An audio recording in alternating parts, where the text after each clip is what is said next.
जीवन की सिख कहानी दोस्ती। शहर से दूर जंगल में एक पेड़ पर गोरैया का जोड़ा रहता था। उनके नाम थे चीकू और चिनमिन। दोनों बहुत खुश रहते थे। सुबह सवेरे दोनों दाना चुगने के लिए निकल जाते।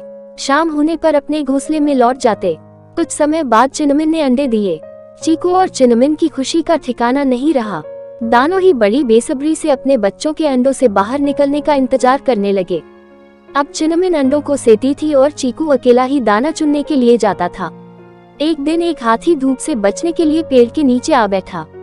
मदमस्त होकर वह अपनी सूंड से उस पेड़ को हिलाने लगा। हिलाने से पेड़ की वह डाली टूट गई जिस पर चीकू और चिनमिन का घोंसला था। इस तरह घोंसले में रखे अंडे टूट गए। अपने टूटे अंडों को देखकर चिनमिन जोरों से रोने लगी। उसके रोने की आवाज सुनकर चीकू और चिनमिन का दोस्त भोलू उसके पास आए और रोने का कारण पूछने लगे। चिनमिन से सारी बात सुनकर उन्हें बहुत दुख हुआ। फिर दोनों को धीरज बंधाते हुए भोलू बोला, अब रोने से क्या फायदा, जो होना था सो हो चुका। चीकू बोला, भोलू भाई, बात तो तुम ठीक कर रहे हो, परंतु इस दुष्ट हाथी ने घमंड में आकर हमारे बच्चों की जान ले ली है। इसको तो इसका दंड मिलना ही चाहिए। यदि तुम हमारे सच्चे दोस्त हो तो उसको मारने में हमारी मदद करो। यह सुनकर थोड़ी देर के लिए तो भोलू दुविधा में पड़ गया कि कहाँ हम छोटे छोटे पक्षी और कहाँ वह विशालकाय जानवर। परंतु फिर बोला, चीकू दोस्त, तुम सच कह रहे हो। इस हाथी को सबक सिखाना ही होगा। अब तुम मेरी अक्ल का कमाल देखो।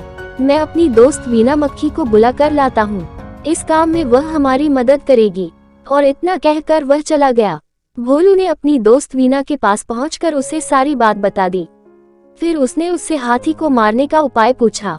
वीना बोली, इससे पहले कि हम कोई फैसला करें, अपने मित्र मेघनाद मेढक की भी सलाह ले लूं तो अच्छा रहेगा। वह बहुत अक्लमंद है। हाथी को मारने के लिए जरूर कोई आसान तरीका बता देगा। चीकू, भोलू और वीना तीनों मेघनाद मेढक के पास गए।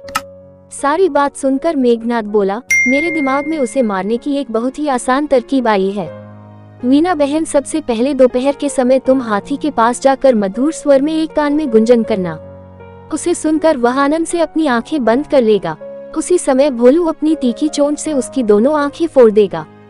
इस प्रकार अंधा होकर वह इधर उधर भटकेगा। थोड़ी देर बाद उसको प्यास लगेगी, तब मैं खाई के पास जाकर अपने परिवार सहित जोर जोर से टरटर की आवाज करने लगूंगा। हाथी समझेगा कि यह आवाज तालाब से आ रही है।